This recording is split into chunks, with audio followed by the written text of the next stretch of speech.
Então, gente, certa vez um amigo falou para mim assim: faz uma palestra lá na minha casa e fala sobre o argueiro e a trave no olho. Você pode fazer isso? Mas naturalmente, que a gente já conhece, não é esse tema? Vocês já ouviram falar sobre o argueiro e a trave no olho. Eu falei: sim, tudo bem, não tem maiores problemas, eu vou pesquisar tudo e faço. Tá bom, marcou então. E fui pesquisar. E qual o primeiro lugar que a gente pesquisa um assunto do Evangelho? No Evangelho segundo o Espiritismo, não é mesmo? Aí peguei lá o livro e fui olhar onde estava lá esse item. E comecei a ver lá o capítulo. É o capítulo 10. E comecei a ver, ler tudo. Falei, gente, não dá para falar sobre esse item. Não dá para falar sobre esse item apenas.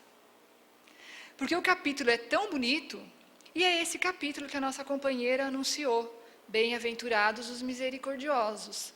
E é um capítulo tão sublime, tão bonito, e que a gente, no decorrer da leitura desse capítulo, a gente vai percebendo que a gente se encaixa nele de uma forma ou de outra. E eu falei, é tão bonito que não dá para você falar só sobre um item. Apesar da importância do item solicitado, eu disse, não, eu vou falar sobre o capítulo, vou ler, estudar tudo, e o capítulo é muito bonito. Aí decidi, bem-aventurados os misericordiosos, porque alcançarão misericórdia. E a primeira coisa a ser verificada, que me veio na cabeça, qual a origem da palavra misericórdia? E aí eu descobri que ela vem do latim, que significa, é a união de duas partes, miseratio, que significa compaixão, e cordis, coração. Então aí nós teríamos coração compadecido. Viu? Não é bonito? Coração compadecido. E bem-aventurados. Apesar de parecer tão simples, o que bem-aventurado significa, né? Muito feliz. Muito felizes aqueles que são misericordiosos, ou seja, muito felizes aqueles que têm misericórdia, que têm o coração compadecido.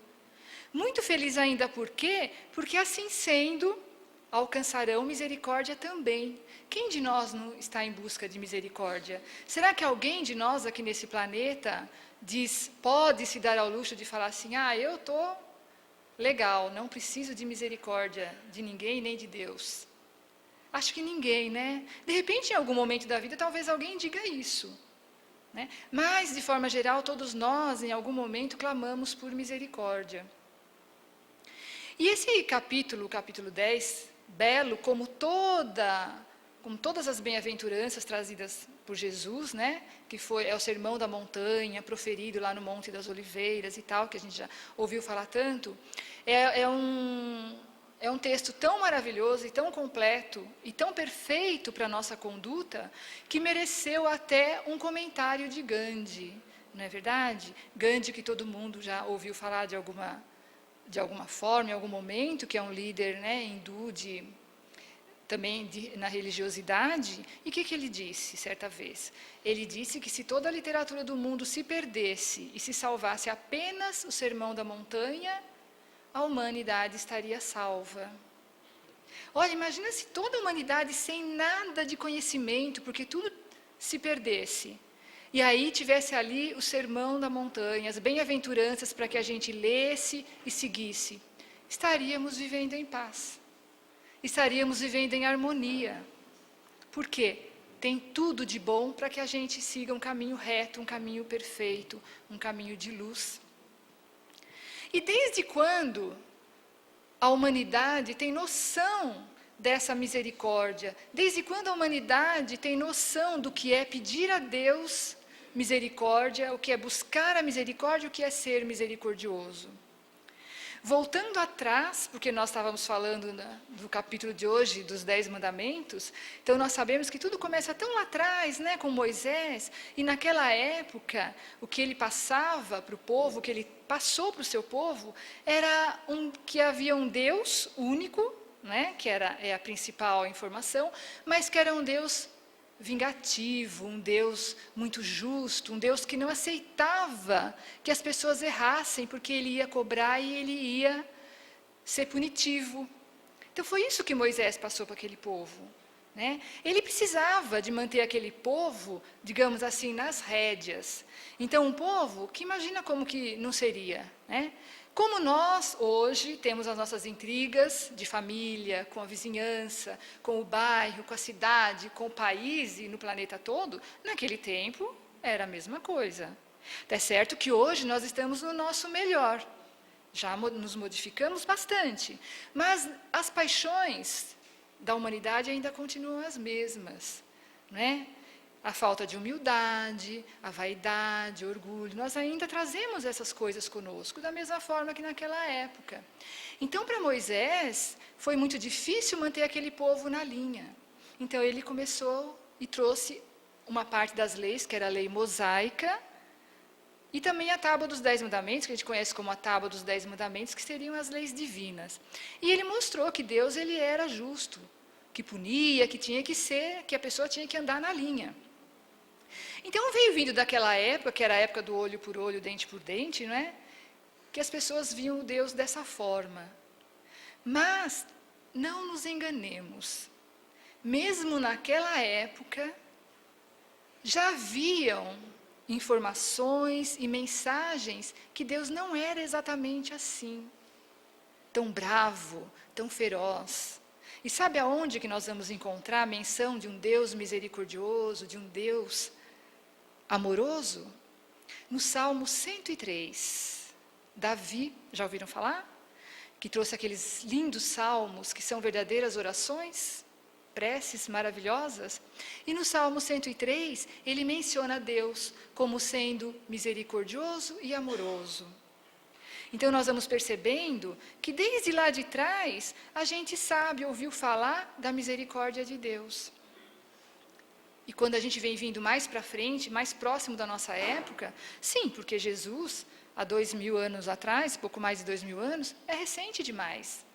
Jesus, além do sermão da montanha, das bem-aventuranças, mostrando um Deus de amor, e de tudo que Jesus falou, não é verdade? Ama teu próximo como a si mesmo, ama teus inimigos, não é? Perdoa. Todo o ensinamento de Jesus, e mais o sermão da montanha, mostrando a misericórdia infinita do nosso Criador para conosco. Não é verdade? Um dos exemplos mais marcantes, a parábola do filho pródigo, que Jesus também nos trouxe. Quem nunca ouviu falar? Que é um exemplo e uma forma de conduta até hoje, mostrando que um pai é misericordioso, mostrando que um pai é capaz de fazer para um filho. Mesmo aquele filho que faz que nem lá o filho da parábola do filho pródigo, o que ele falou? Dá minha parte na herança, que eu vou cuidar da minha vida. Né? E o pai deu a parte dele, avisou, preveniu a ele as dificuldades que ele poderia encontrar, e mesmo assim ele foi. E como o pai sempre tem experiência e tem razão, o que estava previsto aconteceu. Ele perdeu tudo e voltou para casa. E o que aquele pai fez? Recebeu ele de braços abertos, novamente. E quando Jesus fala essa parábola para nós, ele está comparando com a misericórdia de Deus. Ele está comparando com o imenso amor que Deus tem por nós, né? Por todas as suas criaturas. Então, nessa parábola, ele consegue atingir realmente o foco importante que nos leva a pensar como Deus nos ama. O que Deus faz por nós, nos mostrando a sua benevolência, a sua indulgência para com todos nós. Porque se hoje nós estamos no nosso momento melhor, sinal que já fomos piores. E mesmo assim ele estava ali, sempre presente, sempre nos alertando, sempre mandando seus mensageiros, como Jesus e tantos outros anteriormente vieram, tentar nos lembrar que ele é um Pai criador, amoroso e que sempre está a nos proteger e a nos guiar. Ele nos deu muitos presentes e constantemente nos presenteia. E dos maiores presentes que ele nos deu, nós devemos nos lembrar que nos criou como espíritos imortais. Olha que dádiva maravilhosa. Nós sabemos que a morte não existe. Ele nos deixou, como inerência ao nosso corpo, o livre-arbítrio, para que cada um siga o seu caminho do jeito que achar melhor. Ele permitiu que ninguém nos julgue. Por isso ele deixou a lei de causa e efeito. O único a nos julgar somos nós mesmos, com a nossa consciência.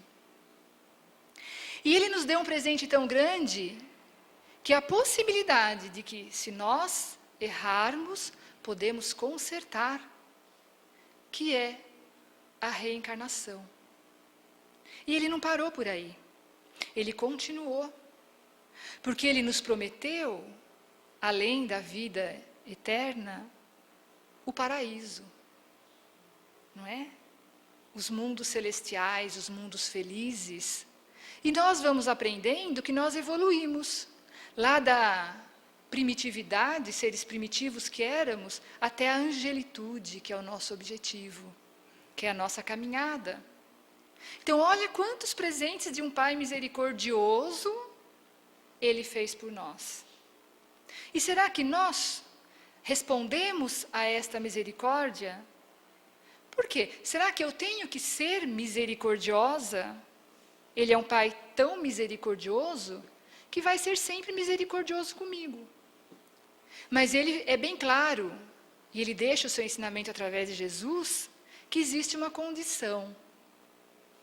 Felizes os misericordiosos, porque alcançarão misericórdia.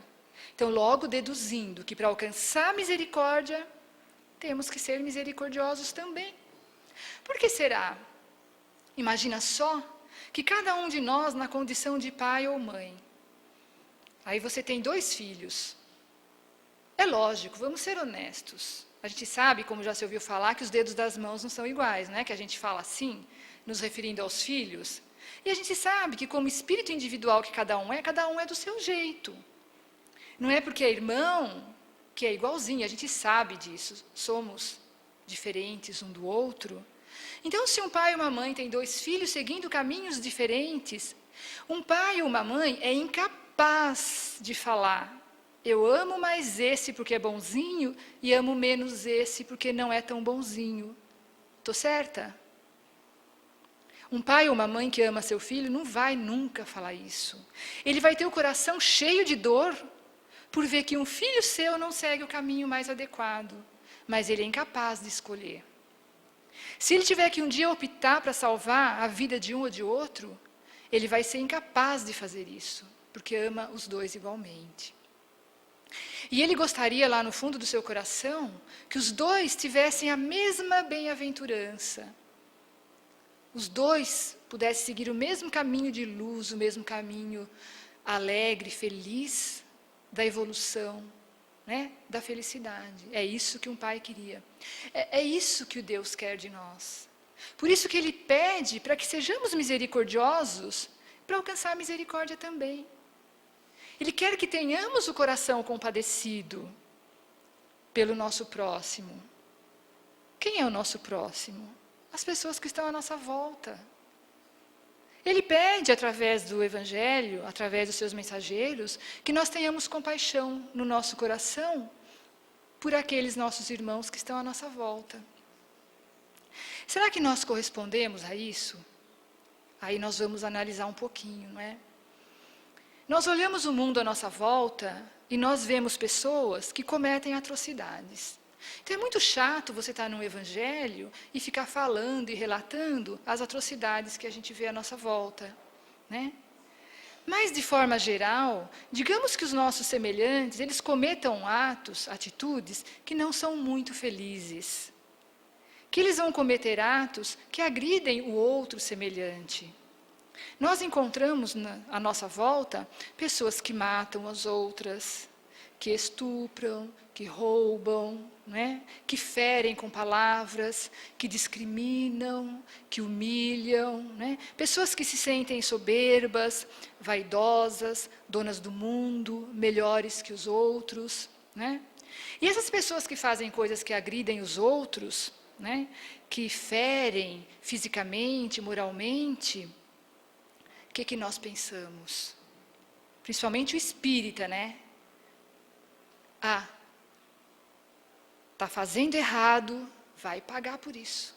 É a lei de causa e efeito. E como dizia minha mãe, tinha um ditado que às vezes ela mencionava, né? Deixe estar, jacaré, que a lagoa há de secar. Será que a gente não fala isso? Quando vê alguém, matou fulano, roubou, fez isso, fez aquilo, né? Está indo para o mau caminho, mas não faz mal, lá na frente ele vai pagar por isso. Aqui se faz, aqui se paga. É verdade. Aí a gente age com toda essa misericórdia, né? Fecha as janelas da casa, se protege lá dentro. Se você está vendo a notícia na televisão, desliga, vai para a cozinha, faz outra coisa, né? E fica alheio a esses acontecimentos. Mas, de repente, a gente também vê um outro lado da notícia. A gente fica sabendo e observa através de muitas mídias, né, que muitas pessoas estão sofrendo sem causa aparente. Né? Puxa vida, aqueles refugiados da Síria, por que será que estão passando por isso?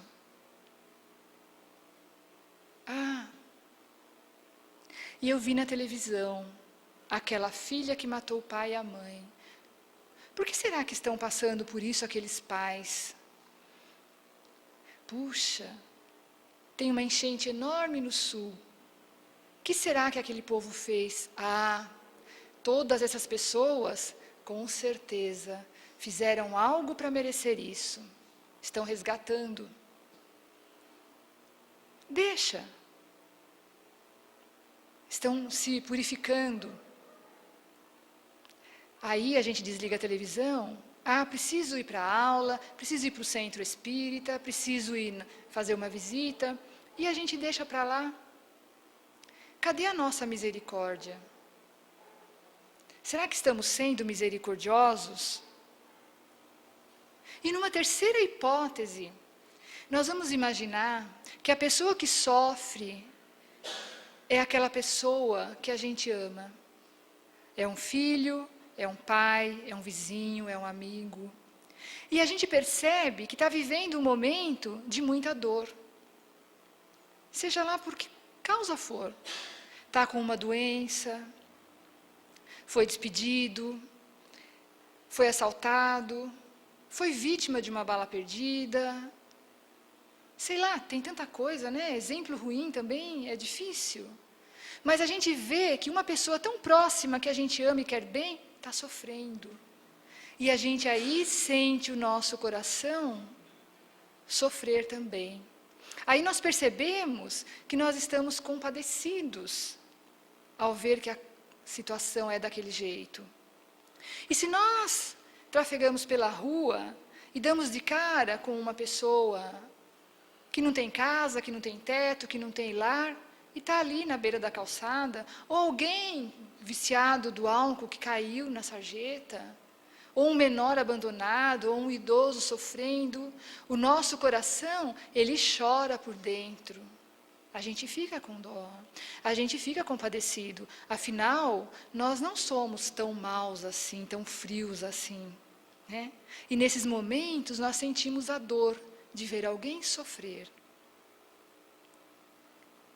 Mas assim, nós nem podemos fazer tanto, não é verdade? O que nós podemos fazer pelo outro? A gente aprende dentro da doutrina espírita que se você quer ser feliz, não tente mudar o outro, porque você vai ser infeliz. Se a gente tem que mudar alguém, tem que ser a gente mesmo, porque eu posso me mudar, não mudar de casa, posso mudar o meu jeito de ser. A partir de agora eu não vou ser mais orgulhosa, vou ser bem humilde. Dá certo? Dá, né? Até dá, teoricamente. Né? Então, mas se eu falar assim, eu não quero que aquela pessoa seja mais orgulhosa, que ela seja humilde, vai dar certo? Não vai. Então a gente só consegue mudar a nós mesmos. Por pior que seja a situação, nunca queira colocar a tua felicidade na mudança do outro. Você não vai conseguir. Então a gente aprende isso dentro da doutrina e a gente aprende isso com os estudiosos da psicologia e tudo mais. Então, quando a gente vê tudo de ruim acontecendo, vê as dificuldades dos nossos semelhantes, vê as atrocidades que fazem, e nós vamos ficando alheios a tudo aquilo, esquecendo de sermos misericordiosos. Porque, na verdade, será que é tão fácil ser misericordioso para com o nosso semelhante? Ser indulgente? Puxa vida, aquele rapaz tirou a vida daquela criança. Ah, eu tenho que entender isso. É simples assim? Jesus nos ensina os caminhos para chegarmos a esse ponto. Mas antes da gente chegar nesse ensinamento de Jesus, é bom lembrarmos sempre da misericórdia de Deus. Do que Ele nos deixou, nos mostrando e nos ensinando a importância de ser misericordioso. E além de todos os presentes que Ele nos deu, como a gente citou agora mesmo no começo, né, de podermos abrir os olhos todas as manhãs e estarmos aqui vivos, né, entre aspas, né, estarmos aqui encarnados e agradecermos a possibilidade, tudo mais que Ele nos deixou, a nossa vida infinita, e a gente já mencionou, não vou mencionar de novo. Agora, Deus fez tudo isso por nós. Fez muito mais. Ele fez muito, muito mais do que um pai pode fazer por um filho. Vamos ver? Tem um pequeno vídeo, Enio, que a gente vai estar assistindo, que fala da misericórdia do Pai.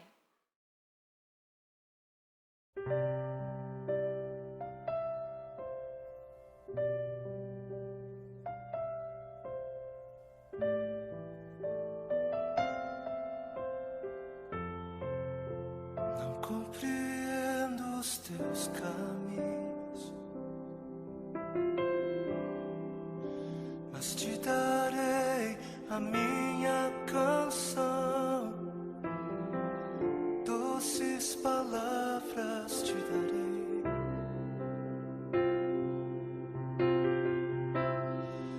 Me sustentas em minha dor, e isso me leva mais perto de ti, mais perto dos teus caminhos.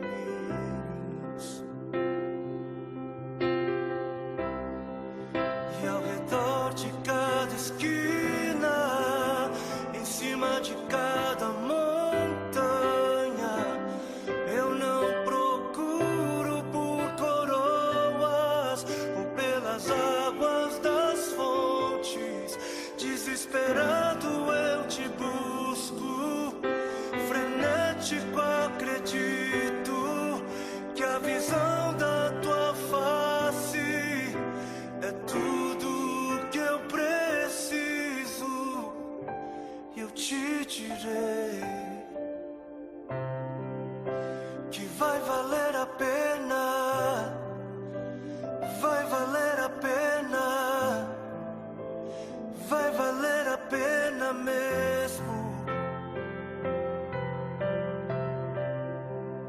Sim, vai valer a pena, vai valer a pena, vai valer a pena mesmo. Não compreendo os teus caminhos, mas te darei a minha canção, doces palavras te darei, te darei, te darei. Me sustentas em minha dor, e isso me leva mais perto de ti, mais perto dos teus caminhos.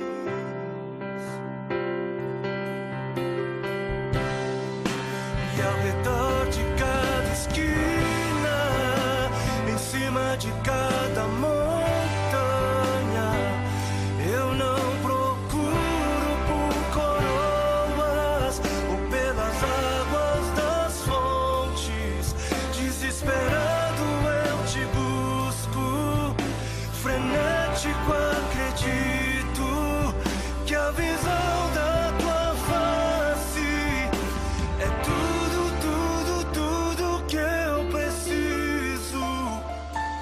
te direi que vai valer a pena, vai valer a pena, vai valer a pena mesmo, eu sei que vai valer a pena,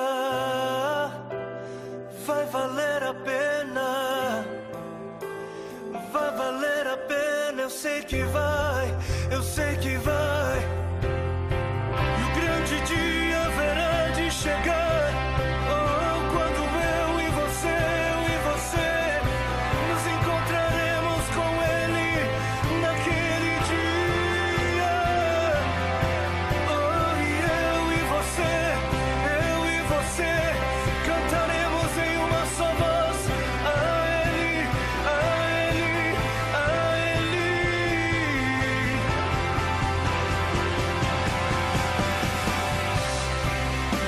Senhor, valeu a pena, Senhor, valeu a pena, Senhor, valeu, valeu, valeu, valeu, valeu. Senhor, valeu a pena, Senhor, valeu a pena. Eu haverei de cantar ao meu Senhor quando o grande dia chegar. Quando o grande dia chega e Ele vem. Quando o grande dia chega, eu cantarei, eu cantarei, eu cantarei. Jesus, sim, sim, sim, sim, sim, sim, Jesus, valeu, valeu, valeu, valeu, valeu, valeu, valeu.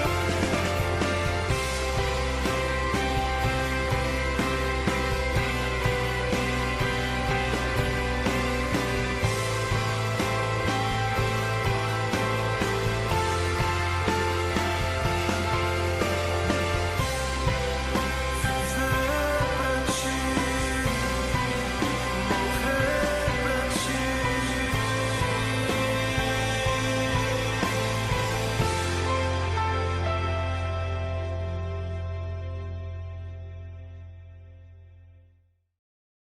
É lindo demais, não é verdade? É uma analogia para que a gente perceba o que Deus faz por nós. A dor tamanha de dar o seu filho para salvar a humanidade. Dói muito. Dói demais. E Ele só nos pede que tenhamos misericórdia uns para com os outros. Mas nós sabemos que não é tão fácil, porque somos todos aprendizes. Nós somos ainda aprendizes da lei do amor, que Jesus, esse Filho unigênito, nos trouxe. E depois a doutrina espírita veio codificar, né, todo esse ensinamento e nos mostrar de forma prática, sim, porque somos tão racionais, uma forma de sermos misericordiosos. Não podemos pedir ao nosso coração para ser misericordioso de hoje para amanhã, com aqueles que estão à nossa volta e que não são exatamente um modelo de perfeição, assim como nós. Então nós vamos encontrar no capítulo 10 do Evangelho algumas regras, algumas normas que nos ajudam a sermos misericordiosos, aos pouquinhos, porque nós sabemos que a natureza não dá saltos e que a gente não vai mudar de um segundo para o outro.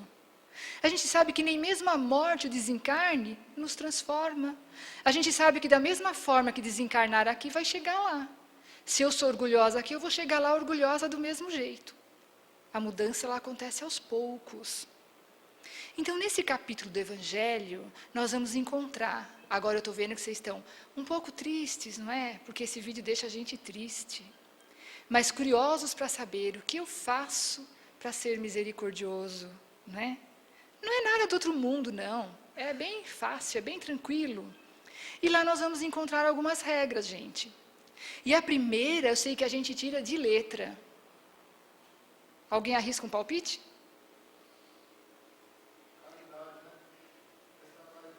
É uma forma de caridade. Quase que se acertou. É o perdão. É uma forma de caridade. É o perdão, gente. Então, perdoar o nosso semelhante. Mas nós estamos carecas de ouvir e de saber que perdoar não é tão fácil assim. Não é? E aquela coisa que fala assim, perdoa, esquece. Quem esquece tem amnésia. E a gente não quer ter amnésia. Né? Então a gente, no fundo, não quer racionalmente esquecer. Mas nos ensina a vida, o Evangelho, né? Que esse não é exatamente esquecer, é compreender para poder perdoar. Quando a gente compreende, se coloca no lugar do outro, a gente entende que a gente também, talvez na mesma situação, fizesse até pior. Que da mesma forma como o outro errou, nós também erraríamos, possivelmente. Então, para que ficar guardando aquela raiva, aquela ira em relação ao outro? Isso nos faz mal.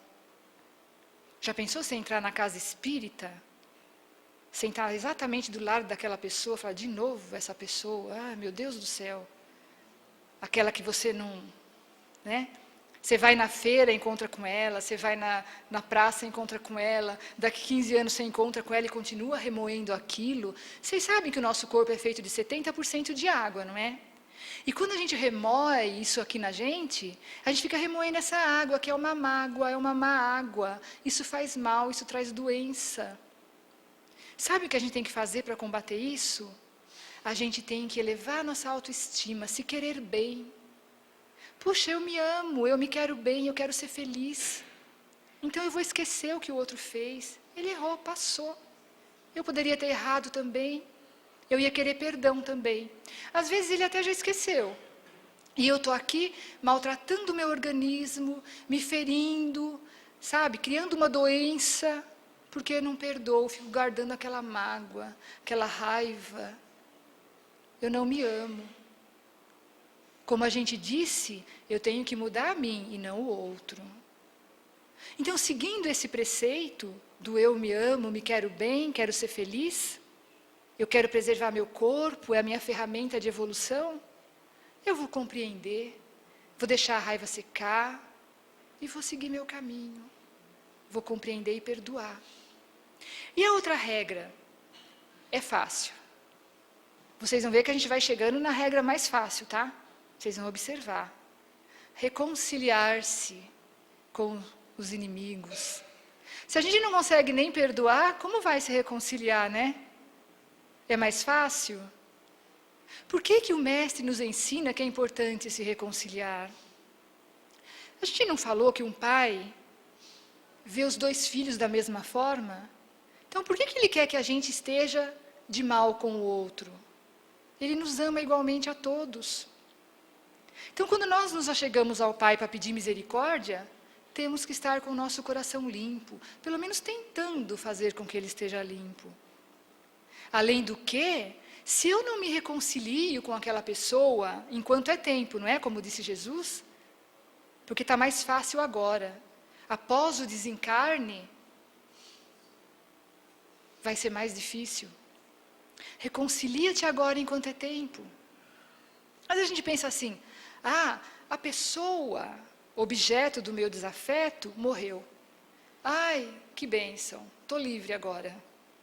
Será que eu estou livre mesmo? Porque a gente costuma achar que morreu, acabou, né? Às vezes a gente não pensa direito, mas pensa direito. Será que ela não vai ficar esperando a gente lá do outro lado, ali batendo o pezinho, estava te esperando, vamos acertar as contas? E a gente sempre pensa que é o outro que vai ficar esperando a gente, né? A gente esquece que de repente sou eu que morro antes, e aí quando chegar lá eu vou falar assim, mas eu te espero aqui, estou te esperando para a gente acertar as contas. Então vamos reconciliar agora. Se a gente procurar no capítulo do Evangelho intitulado Amar os vossos inimigos, procura, gente. Lá também tem umas normas para que a gente ame o nosso inimigo. Não é difícil.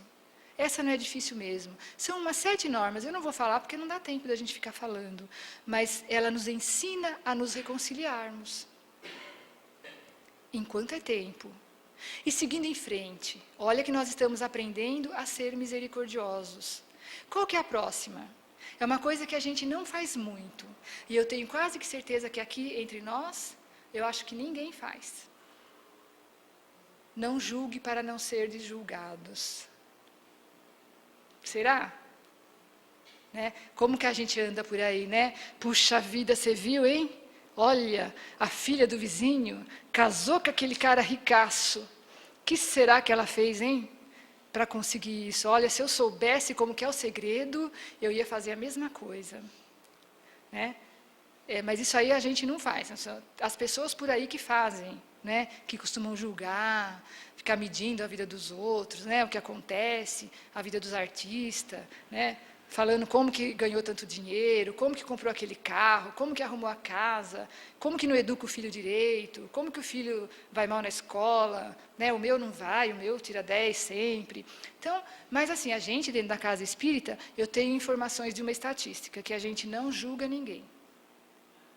Né? Então tá. Então essa regra eu já sei que todo mundo tira de letra. Então essa foi mais fácil. Aí, gente, a gente vai chegar naquela que o meu amigo pediu para mim. Olha só, o argueiro e a trave no olho. Vocês viram? Eu não tinha razão no começo, quando eu falei que não dava para falar só sobre isso? Tem que falar do capítulo todo. Porque o argueiro e a trave no olho, na verdade, é quase a mesma coisa dessas regras que a gente está falando. Que qual uma característica nossa da criatura encarnada? Né? É ver o defeito das outras pessoas. Então, o que esse evangelho fala? Que a gente tem uma trave no olho, por isso que fala a trave e o cisco no olho, né? Porque a trave é uma vigota, um pedaço de madeira, né? Um negócio grande no teu olho. Só que mesmo assim você consegue ver um cisquinho no olho do outro. Sabe o que nos leva a isso? No evangelho está falando, nem sou eu, imagina que seria eu para estar falando isso, né? Que é o nosso orgulho. Imagina só que eu vou ficar falando do meu defeito e esconder o do outro? É claro que não. Né? Porque quando nós falamos do nosso defeito, nós nos sentimos diminuídos, nós ofuscamos o nosso brilho, então é natural que a gente não faça isso. É mais natural a gente ficar apontando os defeitos dos outros, por menores que sejam. E se o outro tem uma qualidade muito legal, a gente também procura não falar não. Porque quanto mais eu falo também da qualidade dos outros, as minhas ficam meio que esquecidas. Eu preciso falar da minha, mesmo que seja... Esse evangelho, esse item do evangelho, desde que eu ouvi ele a primeira vez na minha vida, eu achava confuso. Eu falava assim, meu Deus, eu não consigo entender como que é direito essa coisa aí, né? De trave, de cisco, de argueiro. Nunca parei muito para pensar. Mas tem uma história, e tem várias histórias, que nos ensinam, que nos mostram como ver direitinho isso de uma forma bem clara. E assim, eu encontrei tantas que eu fiquei em dúvida sobre qual que eu poderia estar falando. Mas tem uma que talvez seja até a mais conhecida e ela é bem legal. Vocês já ouviram falar da história dos lençóis? Já? Ela já ouviu, mas não conta, deixa eu contar. Olha, gente, então fala-se, né, que um casal, ele se mudou, esse casal, para um vilarejo, né, tranquilo, calmo, assim, na periferia de uma cidade. E logo na primeira manhã, o maridão estava ali, lendo o seu jornalzinho, e a esposa abriu a cortina, né, e já viu o quintal da vizinha, e aqueles lençóis encardidos pendurados lá. Aí ela virou para o marido e falou, marido, olha só, a vizinha não sabe lavar roupa. Não sabe lavar, os lençóis estão encardidos. Olha, se eu não fosse tão nova aqui, eu ia lá ensinar ela como que lava os lençóis. É que a gente mudou aqui agora, mas senão eu ia lá ensinar. Passou. No outro dia, a mesma coisa. Ela olha pela janela, os lençóis da vizinha do mesmo jeito, lá encardidos. E ela, não acredito, mas ninguém ensina essa mulher a lavar a roupa direito. eu vou fazer isso. Olha, se eu não fosse tão nova aqui, eu ia fazer isso. E o maridão só lá lendo o jornal na dele, né? E assim foi por um tempo. Até que um belo dia, ela levanta, como sempre, abre a cortina. Marido, olha só que a vizinha aprendeu a lavar os lençóis. Alguém ensinou para ela como que lava? Não fui eu. Bem que eu gostaria, mas não fui eu. Mas alguém ensinou ela a lavar os lençóis. O marido virou para ela e falou assim: não, meu bem, é que você não percebeu. Mas eu levantei um pouquinho mais cedo e lavei as janelas. Olha só. Dá para entender o que é o argueiro e a trave no olho? A facilidade que a gente tem de ver. E você sabe, minha mãe falava uma coisa que assim, é até meio chato falar isso na casa espírita, no meio do evangelho, entendeu? Mas eu já falei mais de uma vez, vai ficar entre nós, gente. Minha mãe costumava dizer isso, né? Quando mãe fala, a gente respeita, né? Claro, né? Pelo menos isso na vida, né? Ela falava assim, tá vendo? Olha, senta no rabo e fala do rabo do outro, não é? E a gente faz isso. Tem muita história a gente relatando isso. É tão fácil, tão comum na nossa vida, né? A gente ter essa atitude. Olha, quanta coisa que a gente pode fazer para ser misericordioso. Puxa vida, a gente fala, ser misericordioso.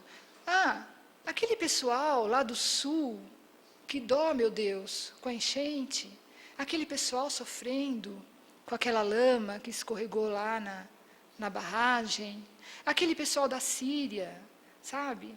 O nosso vizinho doente, um filho que não respeita o pai, uma violência batendo na nossa porta. O que eu tenho com tudo isso, gente? O que eu posso fazer para mudar isso?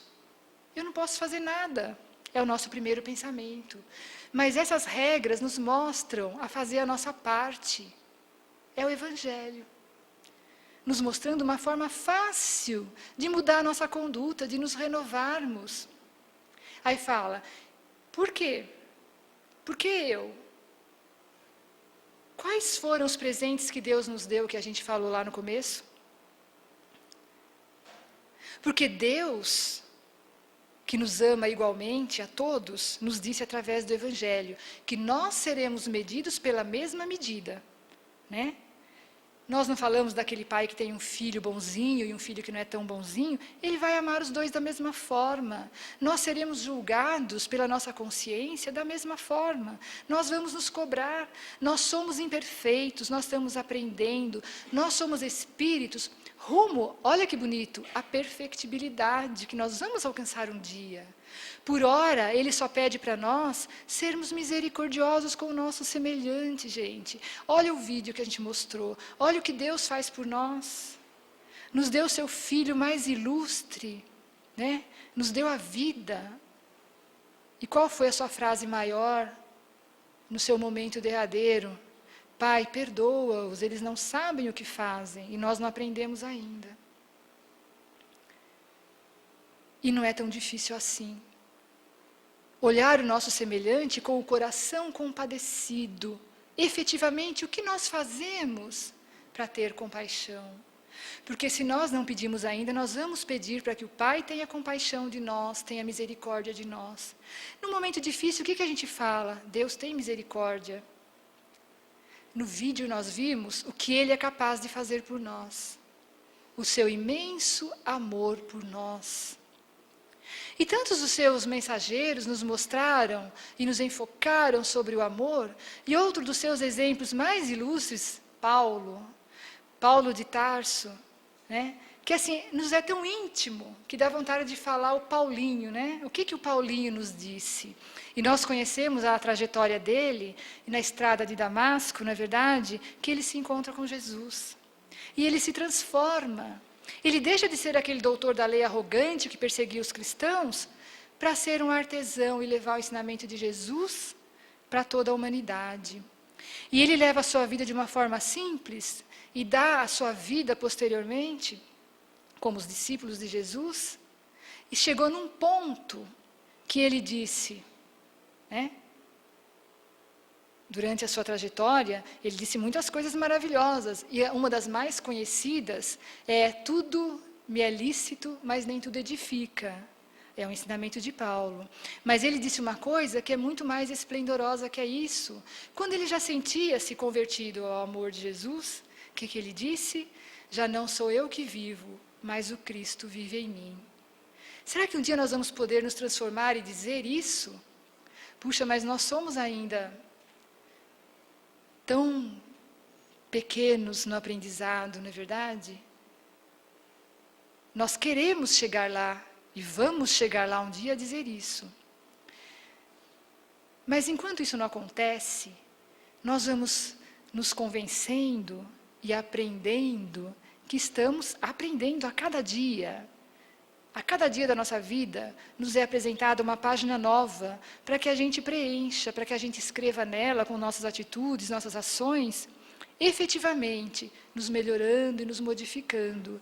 E vendo as pessoas à nossa volta como ferramentas importantes, como pessoas que não estão ao nosso lado por acaso, fazem parte da nossa evolução. As que estão dentro da nossa casa, as que estão à nossa volta no trabalho, na rua, na cidade e no planeta. Então nós temos sim tudo a ver com as pessoas da Síria, com as pessoas da enchente, com todas as pessoas à nossa volta. Quer ver como? Quer ver como a gente interage com essas pessoas? Quer ver como essas pessoas são importantes para nós? No nosso crescimento? Olha só. Vamos agora desfazer esse semblante de preocupação, desfazer esse semblante de tristeza, porque não consigo ser tão misericordioso, né? Vamos fazer devagarzinho, gente. Vamos fazer a nossa parte no dia a dia com alegria. Vamos ver as pessoas à nossa volta com um amor sublime, lembrando assim: vou perdoar, vou compreender, né? Não vou julgar, vou ser benevolente, vou ser indulgente, vou ser amoroso e vou conquistar a misericórdia.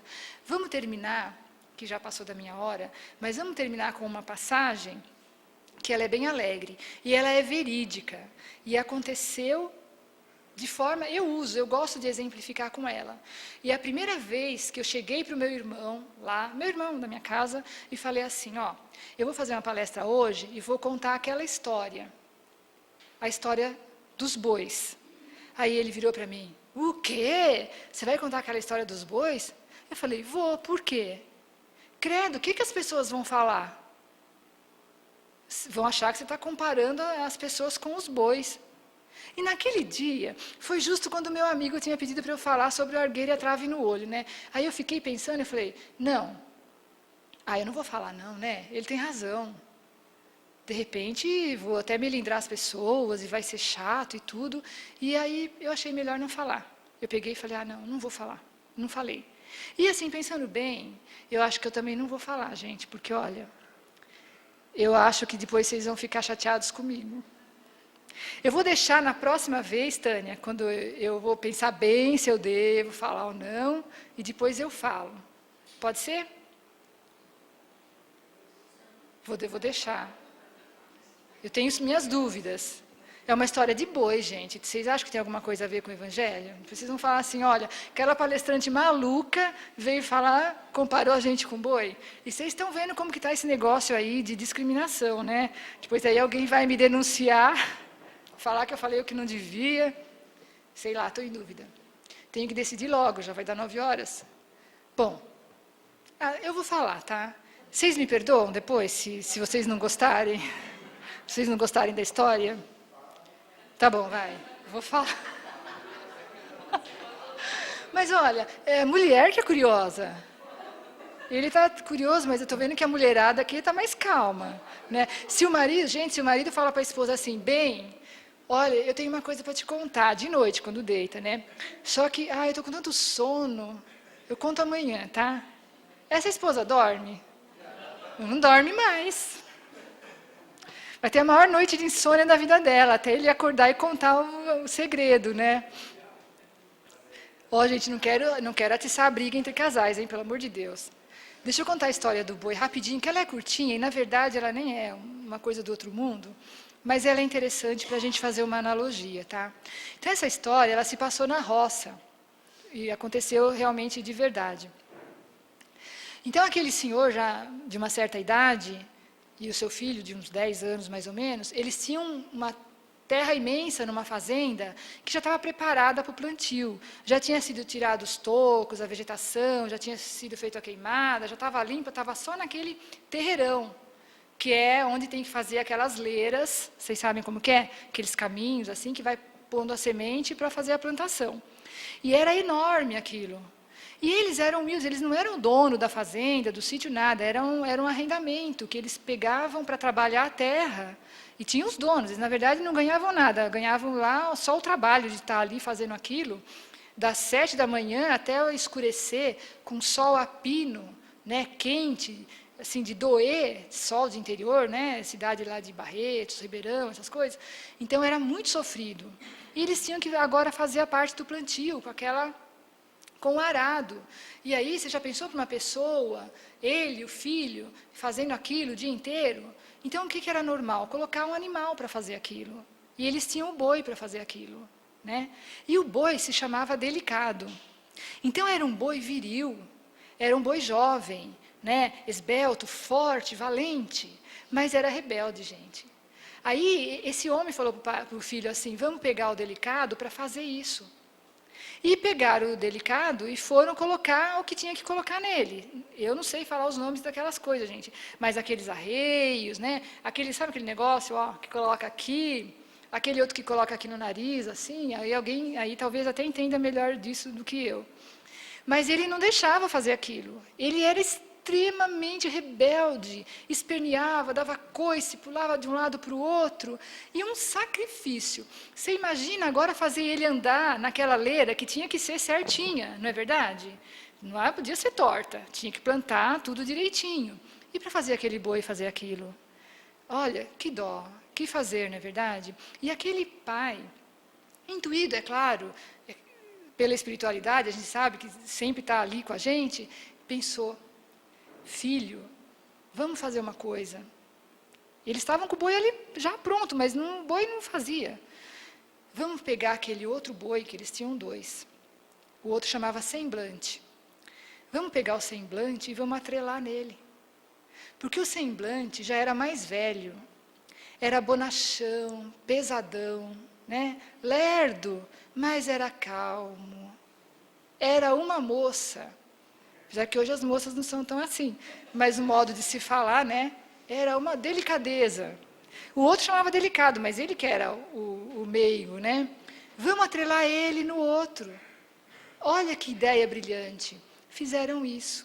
Atrelaram aquele outro boi no Delicado. Sabe o que aconteceu, gente? Trabalharam de sol a sol, porque aquele boi, o mais pesadão, ele arrastava o outro. Porque ele era disciplinado. E o outro tinha a força, né? Tinha a virilidade, mas se sentia compelido, porque o outro puxava. Então, assim, eles conseguiram fazer o trabalho. Está vendo? É uma história simples. Mas, fazendo analogia com a nossa vida, tem alguma coisa a ver? Por que aquela pessoa difícil está ali do nosso lado? Ou por que a gente é a pessoa difícil que está lá daquele lado, da outra? Somos uns dos outros a escadinha para o céu. Né? Então, gente, aí assim sendo, lá para frente, daqui a um tempo, não muito longe, nós vamos poder dizer, já não sou eu que vivo, mas o Cristo vive em mim. Tá? É isso, gente. Obrigada pela paciência de me ouvir e pela oportunidade de estar aqui. Obrigado à casa por existir. Tá? Obrigada. Imensamente obrigada.